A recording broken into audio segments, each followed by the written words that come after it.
Վահանի Զախարյանը, նոր քաղաքական մշակույթ կուսակցության նախագահ։ Մենք այսօր խոսելու ենք,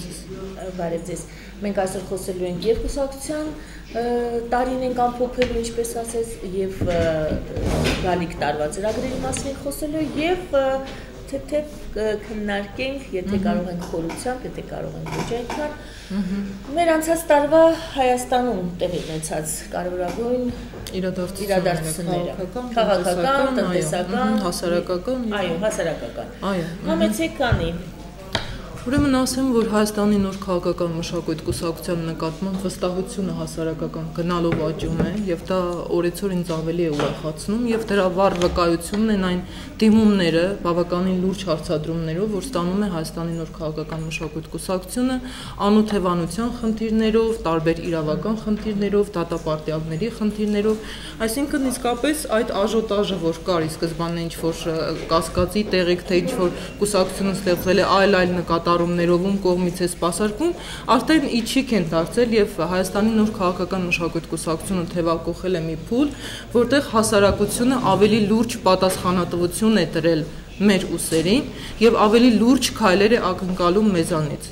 Դա ենթադրում է, որ մենք նույնպես պետք է մեր գործունեության մեջ ավելի լուրջ այսպես ասած վեկտորներ գծենք եւ հասկանանք, թե վերջապես ինչ փոփոխություններ է մտադիր մտցնել Հայաստանի ներքաղաքական իրավիճակում, Հայաստանի նոր քաղաքական մշակույթ կուսակցությունը եւ ինչ վճռական քայլերի է պատրաստական գնալու Հայաստանի նոր քաղաքական մշակույթ կուսակցությունը։ Ասեմ, որ բոլոր վարչական շրջաններում, գրեթե բոլոր վարչական շրջաններում ստեղծվել են 10-15 հոգուց բաղկացած հասարակական խորհուրդներ, որովհետեւ շատ մարդիկ իսկապես դե յուրե չեն ցանկանում դառնալ կուսակցության անդամ, բայց սիրով պատրաստական են համագործակցելու կուսակցության հետ։ Այդ խորհուրդները, հասարակական խորհուրդները իրենց վրա վերցրել են նախնական մշակում, տվյալ վարչական շրջանների, տվյալ համայնքների սոցիալ-տնտեսական, մշակութային, մարզաառողջարական խնդիրների ամփոփում, խնդիրների վերհանում եւ տրամադրում մեր կուսակցությանը, որում հետո մենք տրամադրենք համապատասխան իրավասու մարմիններին։ Այդպիսի խնդիրներ արդեն ներկայացրել են քաղաքապետարանին,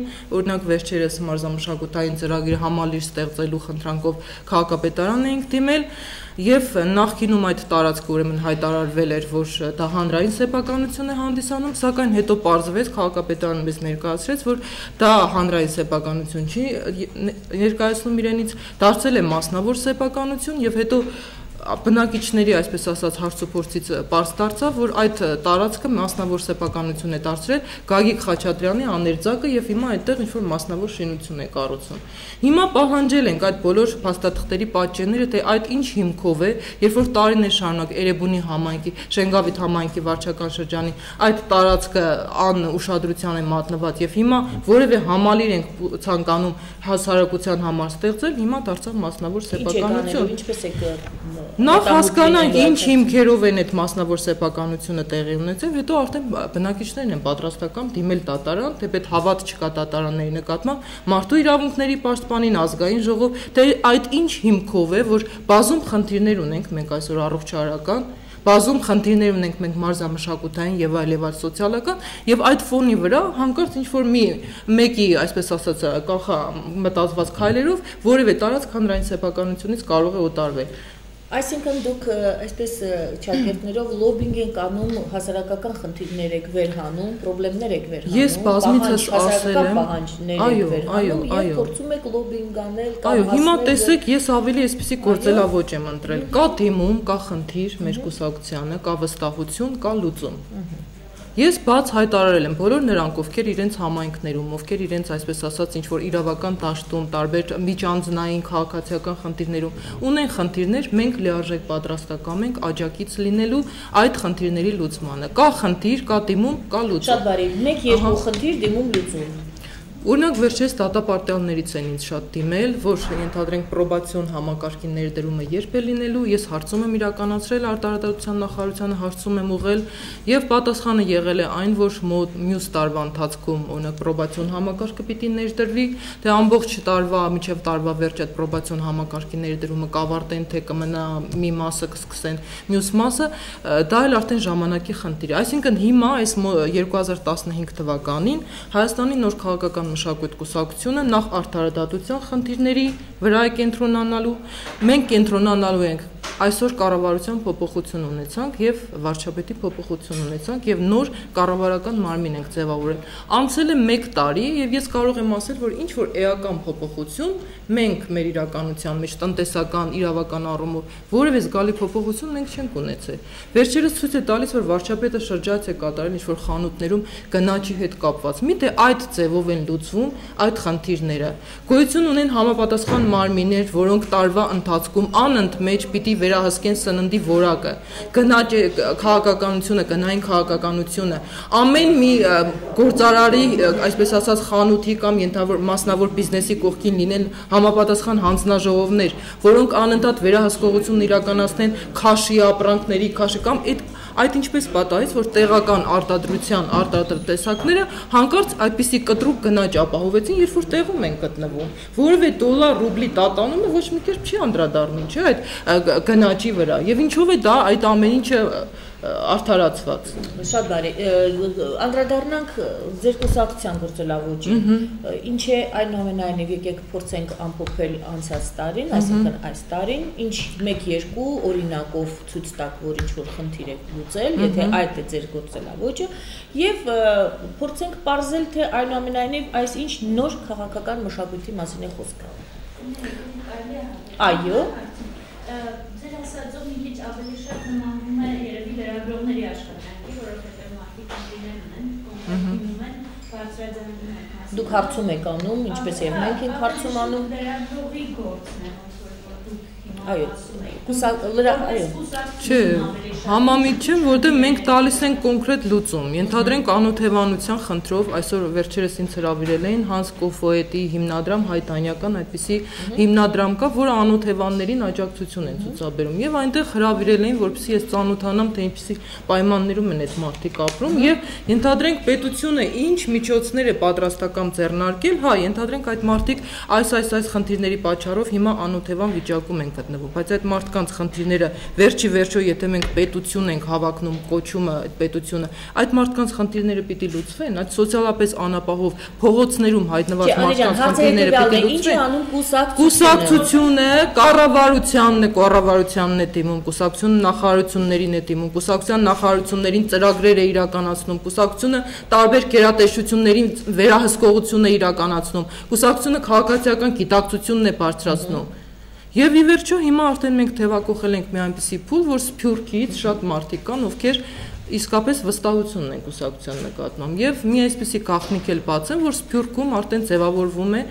ազգային ազատագրական շարժման այդ ընդհանուր կոնտեքստի ներսում սփյուռքահայ մարդիկ կան, հոգևորականներ կան, ովքեր համախմբվել են այդ կառույցի շուրջ եւ եթե մոտակա ժամանակահատվածում այսօրվա իշխանությունները որևէ արմատական փոփոխությունների չգնան, ես իսկապես հավաստիացնում եմ Հայաստանում ռադիկալ փոփոխությունների գնացող սփյուռքահայ գործիչներ կարող են հանդես գալ, ովքեր պատրաստական են այլ միջոցներով իշխանությունը վերցնել Սփյուռքահայը ինչպես կարող է Հայաստանում իշխանություն վերցնել։ Շատ հանգիստ Սփյուռքահայը կարող է գալ Հայաստան, մասնակից դառնալ այս ընդդիմադիր, այսպես ասած, խմորումներին, կանգնել իրական ընդդիմադիր ազգային ընդդիմություն ներկայացնող գործիչների կողքին, թեկուզ ինչ որտեղ գուցեև ֆինանսավորման, գուցեև այլ միջոցներով կարողանանք մենք այս իրավիճակից դուրս գալ։ Դուք խոսում եք Սփյուռքում անհատ մարդկանց մասին, թե ինչ որ շարժում եք նկատել եւ անհատ մարդիկ եւ մարդիկ, ովքեր ձևավորել են շարժում։ Առայժմ այդ ամեն ինչ, այսպես ասած, կազմավորման փուլում է։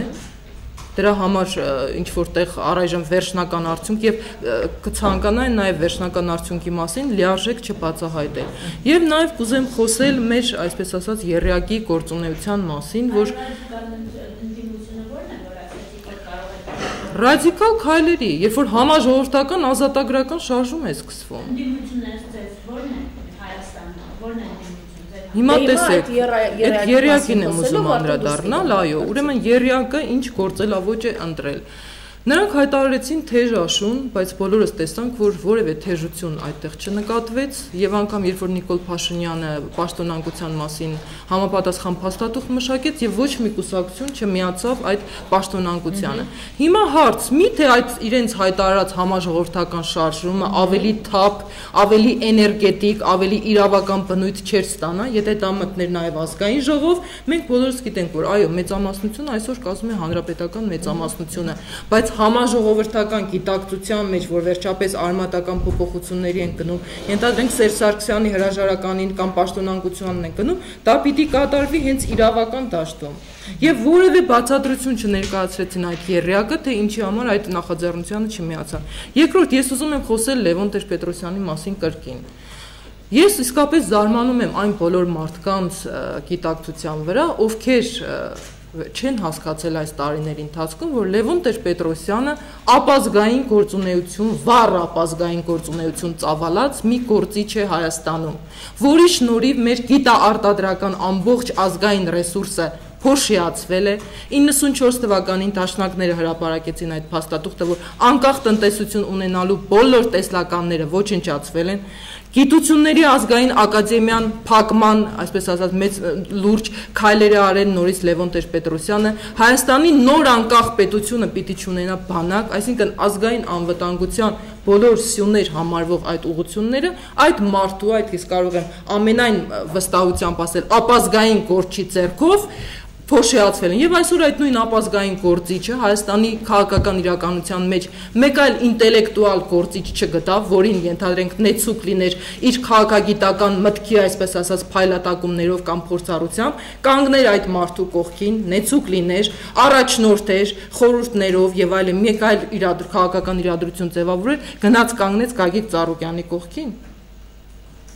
Կամ Գագիկ Ծառուկյանը կներեք, կամ Գագիկ Ծառուկյանը հստակ հայտարարում է, որ ինքը չի հավակնում Հայաստանի Հանրապետության 4-րդ նախագահ դառնալ, կամ կներեք, ես ամեն ինչ անելու եմ, որ նմանատիպ արկածախնդիր անձնավորություններին դարձնեմ քաղաքական խեղկատակ, որովհետև պատկերացրեք, թևակողում ենք 100-ամյա տարելիցի միջոցառումներին, լուրջ քննարկումներ են գնալու մեր հայոց պահանջատիրության կոնտեքստում։ Այդ կոնտեքստում պատկերացնում եք որևէ լուրջ տեքստ, որևէ լուրջ ելույթ Գագիկ Ծառուկյանի կողմից։ Ահա այսպիսի իրավիճակում ենք մենք պատկերացնում 100 տարի անց կրկին մենք կանգնած ենք շատ լուրջ իրավիճակի առջև։ Ահա այսպիսի լուծում է գտնում ազգային գործիչ համարող Լևոն Տեր-Պետրոսյանը Հայաստանի ճակատագրի համար։ Շատ բարի, Անի, դուք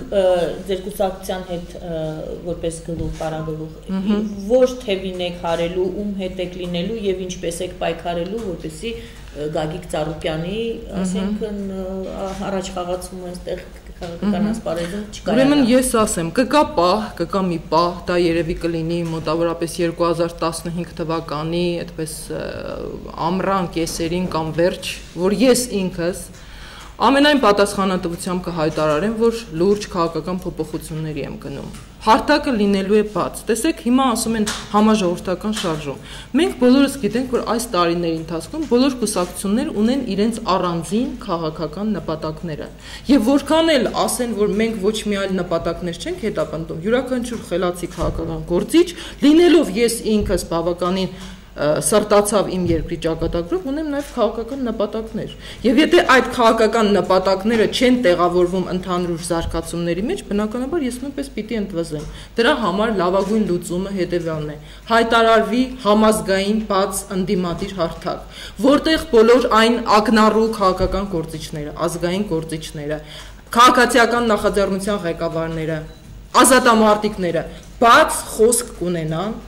ելույթ կունենան, նախաձեռնությամբ հանդես գալու իրավունք կունենան, առաջարկություններ անելու իրավունք կունենան եւ ոչ թե մենք երրյակ, քարյակ, անջատ, չգիտեմ ինչ որ ձևերով այդ ամեն ինչը տեղի կունենա, այլ իսկապես բոլոր այդ մարդիկ մի կաթսայում այդ բոլոր գլուխները կեփվեն, մի հատ ընդհանուր լիդեր կծնվի այդտեղից ու այդ լիդերը ընդհանուր համաժողովրդական եւ համաքաղաքական զարգացումների շնորհիվ Հայաստանը վերջապես կհանի այս իրավիճակից։ Անի ջան, մենք այս հարթակում հրավիրում ենք բազմաթիվ մամուլի ասուլիսներ եւ մեզ մոտ գալիս են տարբեր քաղաքական ուժեր, որոնք չեն ցանկանում հարել մեկը մյուսին, չեն ցանկանում միավորվել, այլ մեկը մյուսի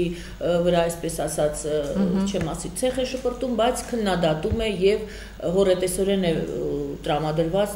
մեկը մյուսի գործունեությանը եւ կարծում է, որ ինքը պետք է գա եւ առաջնորդի։ Ինչպես եք պատկերացնում այդ հարթակում այդ բոլորին եւ կրկին իմ նախորդ հարցը, որտեղ եք դուք, որ հարթակում եք դուք։ Մենք կանգնած ենք կենտրոնում, մենք կանգնած ենք ժողովրդի գործոնի կողքին, որովհետև ինչքան ուզում են նկարտումներ ունենան տարբեր քաղաքական գործիչներ, ի վերջո մենք այսքան տարիների ընթացքում ինչի համար ենք այս ծախողումները ունենում, որովհետև ժողովուրդ գործոնը մենք բացառել ենք։ Ճիշտ է, ժողովուրդը այսօր այնքան վհատված է, որ ինչ ուղղությամբ իրեն տանեն, այդ ուղղությամբ էլ կգնան։ Ի վերջո ժողովուրդը պիտի ընտրություն կատարի։ Ինչ է նշանակում չենք ուզում համագործակցել, այսինքն դուք քաղաքական շահերը ավելի վեր ես տասում, ենթադրեք, եթե այսօր երրյակ կոչվածը հայտարարել, որ իրանք գնում են լուրջ փոփոխությունների, իրենք գնում են, ասենք, հրաժարականի պահանջի, ես հավատացեք, ես ինքս կհամագործակցեի, կգնայի, կաջակցեի, բայց երբ որ այդ երրյակ կոչվածից, այսպես ասած, ինքնակոչ նախագահներ են ծնվում, հանձինս Գագիկ Ծառուկյանի կամ թաքնված ձևով Լևոն Տեր-Պետրոսյանի, որոնց գործունեությունը ես տեսել եմ այս տարիների ընթացքում, միանշանակ ես դեմ եմ լինելու։ Այսինքն նույն այս Լևոն Տեր-Պետրոսյանը, որ իրեն քաղաքագիտական մտքի փայլատակման այսպես մի բարձր աստիճանի էր համար, կրկին լուրջ սխալ թույլ տվեց, հայտարարելով Գագիկ Ծառուկյանին որպես ընդդիմադիր շարժման լիդեր։ Այդտեղ շատ լուրջ սխալ թույլ տվեց։ Եթե նա հայտարարի, որ սա ընդդիմադիր շարժում է, որի շուրջ պիտի համախմբվեն բոլորը եւ ընդհանուր նոր լիդերի ընտրություն կատարվի, բոլորն էլ կհամախմբվեն։ Շատ բարի, մենք ունենք նախախորհրդարանի նախադեպ